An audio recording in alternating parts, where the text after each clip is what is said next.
हेर्न उहाँ जाँठा बाजे दाइले रोटी तानेको ल्याम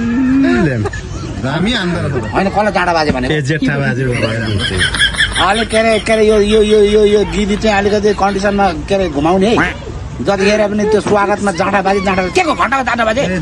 यहाँ म सत्यनारायण पूजाको यहाँ के अरे रोटी खानु आइरहेको छु यार नाना थरी बोल्नुपर्छ पड्किने गरी भेट्छ फेरि म त दाइ त झानेको रोटी हो कि पारेको रोटी हो तेलमा पोलेको रोटी घुमाएको सेलरोटी क्या हो यो त्यो हाम्रो दाइले लगाएको घडी पनि नेपालमै बनेको होला है कम्पनीमा कुन कम्पनी अरे राडो अरे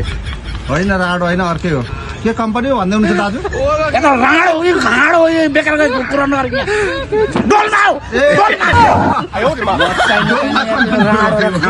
बेकार